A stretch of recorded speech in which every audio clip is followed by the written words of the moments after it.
유대인들에게 있어서 그 메시아를 대망하는 사상은요, 어느 날 갑자기 생긴 것이 아니라 창세기로부터 기록된 사상입니다. 아담과 하와가 뱀의 꼬임에 넘어가서 범죄한 이후에 이제 추방을 당하죠. 그리고 하나님께서 이 사단인 뱀에게 이런 저주와 예언을 하십니다. 장차 여자의 후손이 너의 머리를 상하게 할 것이다. 그 여자의 후손이 누굽니까? 장차 오실 예수님을 예표하는 것이죠. 그리고 예수님께서 실제로 오셨을 때에 바로 사망과 저주, 그리고 악의 권세, 죄악의 권세를 뿌리 뽑아 주셔서 우리에게 정말 구원의 은혜를 선물로 주셨습니다. 그리고 이스라엘 백성들은 계속해서 심지어 오늘까지도 이 메시아 사상을 대망하고 있습니다. 특별히 또 어려운 일이 있을 때마다, 국가적으로 위기를 만날 때마다 하나님께서 약속하신 그 메시아가 언제 올 것인가, 이때인가 하면서 갈망했던 것이죠. 계속해서 시대가 흐르면서 이 메시아 사상은 점점 더 강해집니다. 다윗의 후손을 통해서 주실 그 예수 그리스도에 대한 그 소망도 갖게 되고요. 또 나라를 잃고 바벨론 포로로 갔을 때에도 우리 메시아가 오셔서 우리를 다시 본국으로 불러주실 것을 또 고대하게 되었죠. 그러다가 예수님 이때에 이르러서는 소위 때가 참해하는 이 표현이 나오죠. 때가 참해. 드디어 예수님이 오실 그 때가 찬 때를 지금 말씀하고 있습니다. 나라는 이제 잃어버리고 로마의 식민지가 되었고 정치, 경제, 사회적으로 너무나 희망이 보이지 않았습니다. 그래서 이것은 어느 학자들의 사상이 아니라 또 종교 지도자들의 그런 사상만이 아니라 그냥 보통 백성들, 보통 평범한 백성들의 그냥 생각이 되었고 소망이 되었어요. 그래서 언제 오시렵니까? 언제 오시렵니까? 이게 팽배했던 이 시대였습니다. 그래서 예수님보다 조금 먼저 오셔서 예수님 길을 예비한 세례 요한이 광야에서 말씀을 선포하니까 사람들이 이렇게 생각합니다. 혹시 저 사람이, 혹시 저분이 메시아가 아닌가? 그리고 또 예수님께서 이적을 베푸시니까 혹시 저분이 그리스도가 아닌가? 이렇게 얘기했던 그런 내용들이 성경에 많이 기록됩니다. 그때 때가 찬 때이기 때문에 누군가 신비로운 이적을 베풀거나 또 정말 은혜로운 말씀만 전해줘도 저분이 그리스도가 아닌가라고 고대했던 것이죠. 그래서 예수님이 예루살렘 성 입성하실 때 저분이 드디어 메시아구나 하면서 호산나 하고 이 종려나무 가지가 갖고 흔들었던 이 모습을 보게 된 것입니다. 바로 이러한 시대에 조용히 메시아를 기다리던 한 인물이 등장을 하죠. 바로 시므온이라고 하는 사람입니다. 오늘 저와 여러분이 오늘 본문을 통해서 은혜를 받고자 하는 것은 우리가 바로 이 시므온과 같은 사람이 되어서 우리 주님을, 오실 주님을 이 성탄절을 통해서 다시 우리에게 감동을 주실 그 주님을 어떻게 맞이할 것인가, 그런 생각을 한번 해보는 시간이 되었으면 참 좋겠습니다. 우리가 은혜 받기를 원하는 부분이죠. 그때도 지금도 수많은 사람들이 나를 구원할 구원자를 갈망하고 살아갑니다. 여러분들 금년 한 해도 얼마나 많이 힘드셨습니까? 여러분, 정말 주님이 아니면 도무지 해결되지 않을 수많은 문제를 우리가 다 알고 있습니다. 그런데 정작 주님이 오셨을 때에 그들은 주님을 외면하죠. 알아보지도 못합니다. 그런데 제사장도 아니고 또 선지자도 아니고 종교 지도자도 아니고 신분이 높은 사람도 아닌 평범한 시몬이라고 하는 사람이 주님을 알아보고 영접하고 또 많은 사람 앞에 이분이 메시아라고 소개하는 장면이 나오는 것이죠. 오늘 저와 여러분들이 이렇게 주님을 알아보고 주님을 영접하고 주님을 전할 수 있는 우리 시몬과 같은 사람이 되기를 꿈꾸면서 오늘 말씀을 통해서 은혜를 나누기를 원합니다. 첫 번째로, 시므온은 이스라엘의 위로자를 기다린 사람입니다. 우리도 주님 내 심령에 오시옵소서, 2000년 전에 오신 주님이지만 지금 다시 한번 우리 심령에 주님 오시기를 갈망합니다 하면서 위로자 주님을 기다리는, 갈망하는 저와 여러분이 되기를 원합니다. 여러분, 누가복음 2장 25절에 예루살렘에 시므온이라 하는 사람이 있으니 이 사람은 의롭고 경건하여 이스라엘의 위로를 기다리는 자라. 성령이 그 위에 계시더라. 의롭고 경건한 사람이 되어서 주님을 기다려야 한다는 거죠. 주님이 임재하기를 원하시는 심령이 어떤 심령일까요? 바로 시몬과 같이 주님을 갈망하는 사람답게 그 심령을 예수님의 성품으로 갖추고 살아가는 그 사람에게 주님은 임하신다는 것이죠. 그래서 특별히 먼저 말씀을 드리고 싶은 것은 우리가 2000년 전에 이미 오신 주님이시지만은 지금 이미 성탄절을 맞이하면서 우리 마음속에 이런 갈망을 해야 된다는 거죠. 주님, 내 심령에 확실하게 한번 임해 주십시오 하고 갈망하는 거예요. 갈망. 오늘 본문에 보니까 특별히 예수님을 구원자 이렇게 표현하지 않고 위로자, 성령님은 위로하시는 분이죠. 곁에서 도우시는 분입니다. 바로 이사야에서 예언했던 바로 그 주님. 지난주에 말씀을 드린 것처럼 주님께서 오시면 하실 사역들에 대해서 가장 중요한 사역 그 몇 가지를 말씀하실 때 마지막 네 번째 사역이 뭡니까? 슬픈 자를 위로하게 하려 하심이라 그래요. 슬픈 자를. 우리 주님이 오셔서 하던 사역에 정말 큰 사역은 위로하시는 사역이라는 거예요. 그래서 이번 성탄절에 우리가 기쁘고 행복하고 장식도 해놓고 막 기쁘고 즐거운 마음으로 맞이하지만 특별히 우리 심령만큼은 예수님을 맞이할 수 있는 심령이 되도록 준비하는 우리가 되어야 될 줄로 믿습니다. 정말 이 성탄절을 준비하면서 많은 준비를 하지만 가장 중요한 준비 딱 하나만 말씀을 드린다면 우리 심령을 가난한 심령이 되게 하는 거예요. 가난한 심령.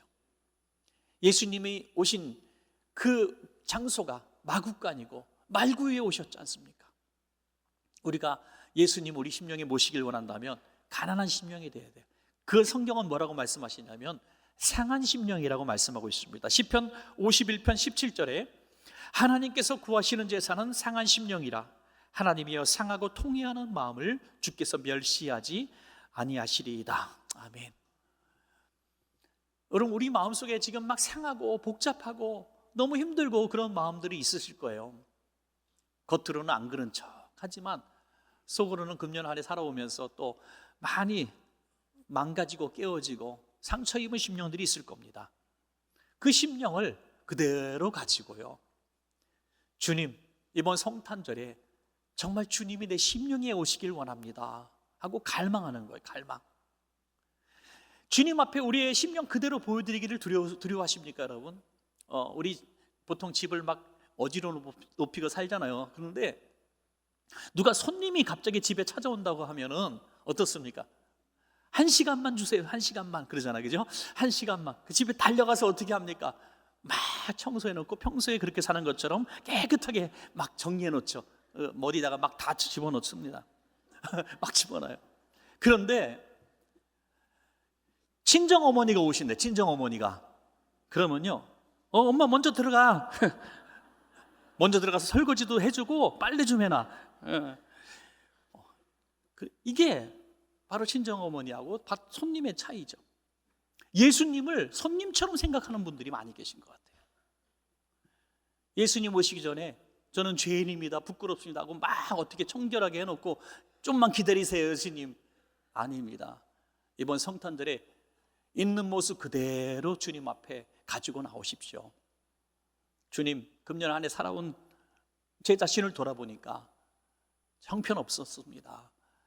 생각나는 건 죄악뿐이고 불신뿐이고 불충뿐이고 정말 수치스러울 정도로 부끄럽습니다. 하지만 망가지고 깨어진 이 모습을, 이 마음을 그 말구유로 삼기를 원하오니 이번 성탄절에 제 심령 가운데 꼭 임재하여 주셔서 위로해 주십시오. 이런 갈망이 우리에게 있을 때 주님이 이번 성탄절에 여러분을 강하게 만나 주실 줄로 믿습니다, 여러분. 또 하나는 예수님의 영으로 충만할 때 우리가 주님을 기다릴 수가 있죠. 시몬이라고 하는 사람은 경건한 사람이고 의로운 사람이긴 하지만 착한 사람이 아니에요. 착한 사람이라고 표현한 것이 아닙니다. 그가 성령의 사람이라고 소개해 놓고 있습니다. 성령의 사람. 누가복음 22장 한 부분을 읽으셨는데요, 22장 이 짧은 구절을 통해서 시므온에 대해서 소개하는 절절마다 동일하게 강조하는 한 단어가 나옵니다. 그것이 바로 성령님이에요. 누가복음 22장 25절에 성령이 그 위에 계시더라. 또 22장 26절에 성령의 지시를 받았더니, 누가복음 22장 27절 성령의 감동으로 성전에 들어가매. 시몬 이런 사람이에요. 생각하는 것도 성령이 주시는 생각을 하고, 행동하는 것도 성령께서 지시하는 대로 가기도 하고 서기도 했다는 거예요. 그날 성전에 들어간 것도 성령께서 성전에 가라 라고 명령하신 대로 순종했더니 아기 예수님을 만나게 된 거죠. 여러분, 우리가 정말 주님을 확실하게 알기를 원하고 살아계신 실존하시는 주님을 내가 고백하기를 원한다면 다른 방법이 없습니다. 예수님의 영이신 성령으로 내가 충만하게 되어야 한다고 하는 것이죠. 고린도전서 12장 3절에 또 성령으로 아니하고는 누구든지 예수를 주시라 할 수 없느니라. 성령의 사람이었기 때문에 예수님을 보자마자 야, 이분이 우리가 고대하고 갈망하던 위로자 주님이시구나, 그리스도시구나 라고 바로 깨달을 수가 있었던 것입니다. 여러분, 그래서 오늘 저와 여러분 가운데 누가 가르쳐 준 것은 아닌데 내가 예수님이 나의 구원자이신 것이 그냥 확실하게 믿어지고 내가 그분을 내 모시고 살아간다는 것이 어떻게 표현할 수는 없지만은 확신이 서신 분들은요, 이건 정말 은혜 중에 은혜입니다. 왜냐하면 여러분 안에 성령님이 그렇게 역사하고 계시는 것입니다. 혹시 나는 믿고 싶은데 내가 신앙생활을 좀 하고 교회도 다녀봤는데 예수님이 나의 구원자가 되신다는 사실에 대해서 자꾸 의심이 나고, 그리고 예수님이 내 삶에 그런 영향력을 끼치지 못한다고 생각하면서 그냥 교회를 이렇게 다니고 계시는 분들이 혹시 계십니까? 가장 바른 길은 주님, 내가 성령 받기를 원합니다. 예수님의 영이신 성령님을 알기를 원합니다. 마음을 활짝 열고 성령님을 초청하신다면은 여러분들 어느 날 정말 강력하게 성령님이 여러분에게 임재하셔서 마치 시므온처럼, 주님의 위로를 갈망했던 시므온처럼 갈망하는 심령 가운데 여러분 꼭 성령님이 임재하셔서 예수가 그리스도이심을 믿게 해 주실 줄로 믿습니다. 여러분, 두 번째로 시므온은 이스라엘의 위로자를 영접했습니다. 갈망하고 기대하는 것 가지고는 부족하죠. 그러나 전 이스라엘이 갈망하던 메시아가 오셨음에도 불구하고 그들은 지금 예수님을 영접하지 않습니다. 오히려 박해하고 예수님을 십자가에 매달아 죽입니다. 여러분, 메시아를 갈망했던 것으로 다 되는 게 아닙니다. 주님이 우리 가운데 임재하실 때 주님이신 것을 깨닫고 순종하는 거예요. 영접하는 겁니다. 어디서 예수님을 만납니까, 여러분? 저는 굉장히 중요한 부분이라고 생각해요. 성전에서 주님을 만납니다. 좀 다른 데서 만날 수도 있지 않았을까요?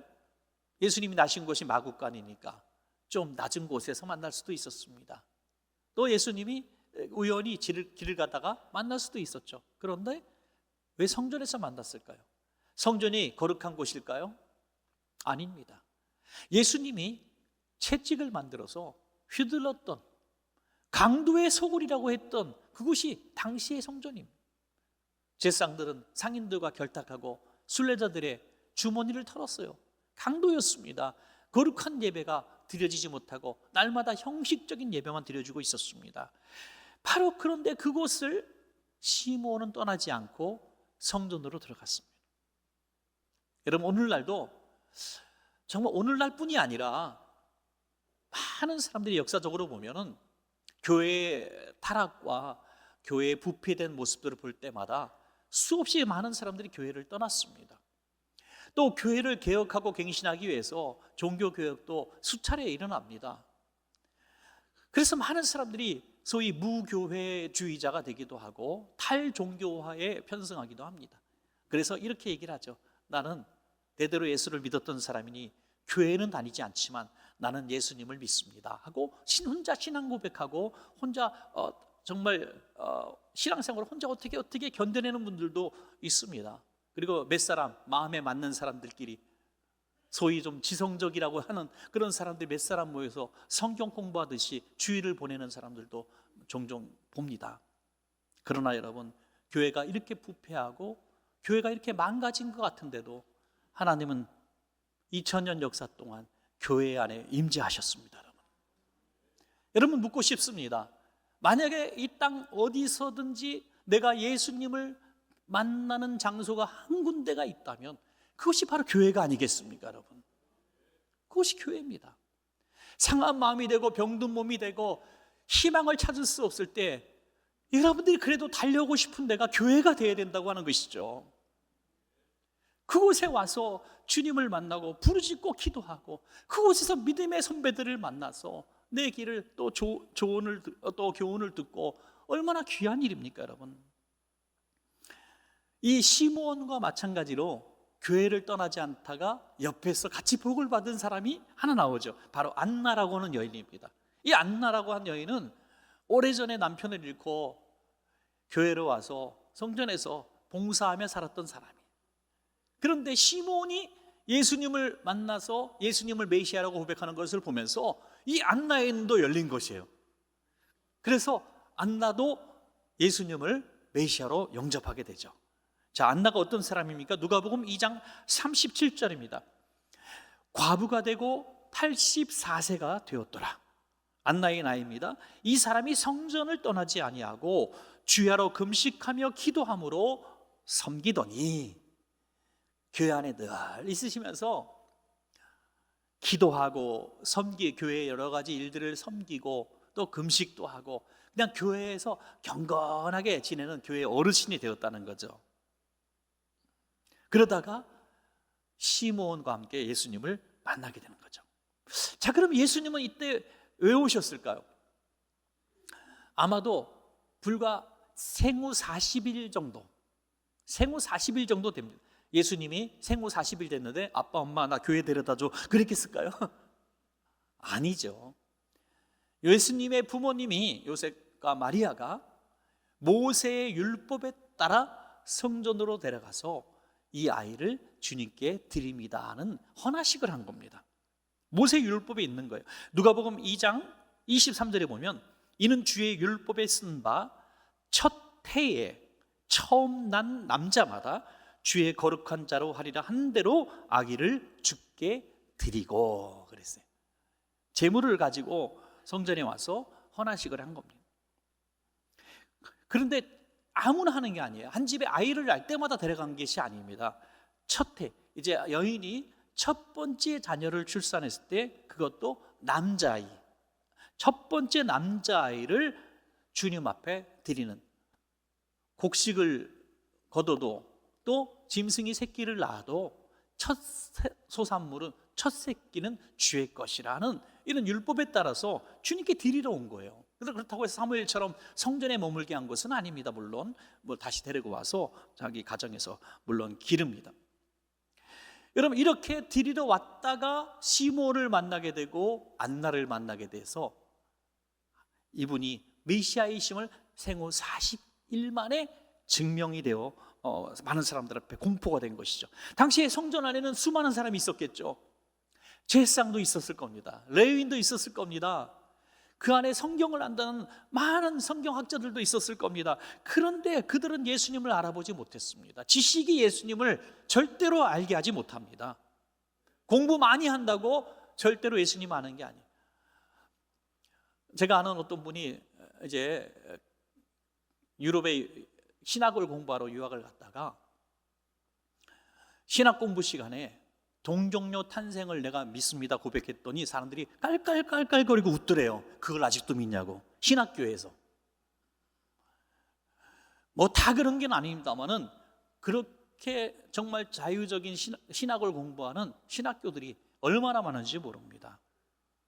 지식으로 절대로 살아계신 주님을 체험할 수가 없다는 얘기죠. 헤롯 왕은 어떻습니까? 헤롯 왕은 자기 땅에 왕이 오셨다는 소리를 듣고 메시아가 오셨다는 소리를 듣고 그 메시아를 죽이려고 어린아이들을 다 학살하는 정말 악한 왕이 되지 않습니까? 헤롯은 자기가 왕위를 유지하기 위해서 자기 자식들도 죽인 사람이에요. 권력욕에 눈 어두운 사람이죠. 또 이 성경학자들은 얼마나 잘합니까? 왕에게 미가서를 인용해서 베들레헴에서 나실 것입니다라고 정확하게 이제 예언을 응하신 것을 얘기를 합니다. 그럼에도 불구하고 가서 영접하지 않습니다. 찾아가지 않습니다. 대부분의 백성들도 예수님을 그렇게 기다렸지만 예수님을 영접하지 않았습니다. 여러분, 그래서 영접이 얼마나 중요한 것인가 하는 거죠. 영접. 요한복음 1장 11절에 이렇게 말씀합니다. 자기 땅에 오매 자기 백성이 영접하지 아니하였으나. 여러분, 영접이 중요합니다. 영접이. 우리 사랑하는 성도님들, 이번에 성탄절 예배를 같이 드리시면서 예수님, 내가 당신을 나의 구주로 영접합니다, 이렇게 고백할 수 있기를 축복합니다. 여러분, 제가 강제로 할 수도 있어요. 가슴에 손 얹으십시오, 마음을 활짝 여십시오, 예수님을 나의 구주로 영접하는 분 아멘 하십시오, 뭐 이렇게 강제로 할 수는 있겠죠. 그리고 강제로 억지로 하신 분은 나가시면서 아이 뭐 했지만 이게 이런다고 되나 이러면서 나가실 수밖에 없는 거예요. 이 강제로 되는 게 아니라 의식으로, 형식으로 하는 것이 아니, 교육으로 될 수 있는 게 아닌 것이죠. 성령께서 우리 마음속에 예수가 그리스도이심을 알게 하실 때 가능한 거예요. 여러분, 저는 그래서 정말 우리 교회 성도님들에 대한 간절한 기대와 소원, 다시 한번 말씀을 드립니다. 신앙생활하고 예수님을 영접하지 않는 자 되지 마시고, 여러분 다 예수님을 나의 구주로 확실하게 영접할 수 있는, 영접한 구원받은 성도들이 되시기를 간절히 축복합니다. 여러분, 왜? 이것은 절대로 중요한 일입니다. 절대로 중요한 일입니다. 왜요? 영접해야 구원받기 때문입니다. 요한복음 1장 12절에서 14절 말씀 보면, 영접하는 자 곧 그 이름을 믿는 자들에게는 하나님의 자녀가 되는 권세를 주셨으니 이는 혈통으로나 육종으로나 사람의 뜻으로 나지 아니하고 오직 하나님께로부터 난 자들이니라. 말씀이 육신이 되어, 예수님을 말씀합니다. 말씀이 육신이 되어 우리 가운데 거하심에 우리가 그의 영광을 보니 아버지의 독생자의 영광이요 은혜와 진리가 충만하더라. 아멘. 우리 온 가족들, 우리 사랑하는 여러분들의 온 가족들도 다 예수님을 구주로 영접하여 하나님의 자녀가 되는 귀한 역사가 일어나시기를 축원합니다. 마지막 세 번째로, 시므온은 이스라엘의 위로자를 이제 증거하는 삶을 살았습니다. 예수님을 갈망하고 예수님을 내 마음속에 구주로 확실하게 영접하여 그리스도인이 된 다음의 삶은 무엇인가? 바로 그 그리스도를 증거하는 삶. 그 증거의 방법은 예수님이 위로자로 오신 것처럼 우리가 위로자로 살아가는 것이죠. 누가복음 2장 28절에서 32절입니다. 시므온이 아기를 안고 하나님을 찬송하여 이르되, 주제여 이제는 말씀하신 대로 종을 평안히 놓아 주시는도다. 내 눈이 주의 구원을 보았사오니 이는 만민 앞에 예비하신 것이요 이방을 비추는 빛이요 주의 백성 이스라엘의 영광이니이다. 아멘. 여러분, 놀라운 고백입니다. 지금 메시아 사상은 유대인들만의 사상이었어요. 그런데 시몬이 40일 된 아기를 안고 이렇게 외치는 거예요. 야, 이분이 구원자다. 내가 이제 눈으로 주님의 구원을 보았습니다. 이는 유대인만을 위한 아이가 아니라 만민 앞에 예비하신 것이요 더구나 이방인을 비추는 빛, 이방인들을 구원하시기 위해서 보내신 하나님의 아들이라는 거예요. 어떻게 이런 고백을 할 수 있었을까요? 이후에 예수님이 사역하신 이후에도 초대교회 사역 가운데도 유대인들만의 구원을 주장하는 교회 안에 그리스도인들이 있었다는 것을 우리는 압니다. 이게 얼마나 앞선 생각입니까? 주님이 가르쳐 주신 진리죠. 백성들이 기다렸던 예수님 메시아는 왕자고 장군이었습니다. 권력자였습니다. 그런데 가난한 목수의 아들로 태어났을 때 이 아기를 과연 어떻게 메시아라고 선포할 수 있겠습니까? 동방박사들도 왕의 별을 보고서 왕궁으로 갔던 것처럼 말이죠. 그런데 시므온은 그의 눈이 열려서 목수의 아들인 이 갓난아기를 안고 이렇게 외친 것이에요. 야, 이분이 메시아입니다 라고 외친 것이죠. 얼마나 놀랐습니까? 여선지자 안나도 이제 84세가 되었지만 이 놀라운 광경을 보고 그도 예수 그리스도를 증거하는 삶을 살게 됩니다. 여러분, 누가복음 2장 38절 보면 마침 이때에 나와서 하나님께 감사하고, 안나의 얘기입니다, 예루살렘의 속량을 바라는 모든 사람에게 그에 대하여 말하니라. 이제 그의 말문도 열린 거예요. 내가 오늘 메시아를 만났습니다. 시므온이 그 예수님을, 위로자를 구주로 선포한 것처럼 내가 그 장면을 보았습니다. 그래서 예수 그리스도가 구세주가 되심을 계속해서 증거하게 되죠. 시므온도 나이 많은 노인이고 안나도 나이 많은 노인입니다. 수많은 지성인들, 젊은 사람들, 학자들이 발견하지 못한 아기 예수님을 이 두 사람은 발견하고 정말 많은 사람 앞에서 증거하는 삶을 그때부터 살게 된 것이죠. 무엇을 우리는 증거하며 살아야 되겠습니까? 오늘 본문 보니까 예수님을 단지 구원자로 표현하지 않고 이스라엘의 위로라고 표현했습니다. 이스라엘의 위로. 당대에 어느 해보다도 위로가 필요한 때였기 때문이죠. 오늘 이 시대 우리 가정, 우리 삶 가운데 예수님은 어떤 주님으로 오시기를 원하십니까? 위로자로 오시기를 우리가 많은 분들이 원할 거예요. 그러면 먼저 믿은 우리가 먼저 위로자가 되어야 될 줄로 믿습니다. 여러분, 오늘 주님이 먼저 믿은 우리들에게 명령하신 명령은요, 이사야 40장 1절에서도 분명히 말씀합니다. 너희의 하나님이 이르시되 너희는 위로하라, 내 백성을 위로하라. 여러분, 예수 믿는 사람은요, 위로를 잘해야 됩니다. 위로. 예. 위로도요, 이거 해본 사람이 하는 거예요. 예. 어떤 분이 가정에 어려운 일이 있었을 때 찾아가서 위로한다고, 내가 오늘 말씀 들으니까 은혜 받았어, 내가 오늘 위로해야 되겠다 하고 찾아가서 염장을 지르고 돌아옵니다. 그죠? 이를테면 이런 거예요. 애가 학교 떨어져 갖고 지금 너무 상심해 있는데, 아이고 재수는 기본이요, 기본이요, 괜찮아. 여러분, 그게 무슨 위로가 됩니까?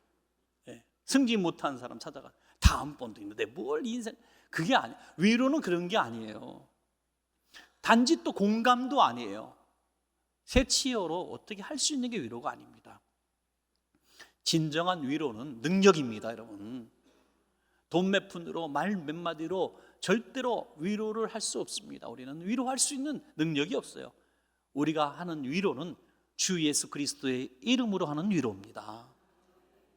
정말 사별의 고통을 겪고 있는 그런 가정들, 일어날 수 없는 절망 가운데 있는 그런 가정들, 집안에 큰 가족적인 문제를 안고 있는 그런 집들 찾아가서 무슨 말로 위로가 되겠습니까?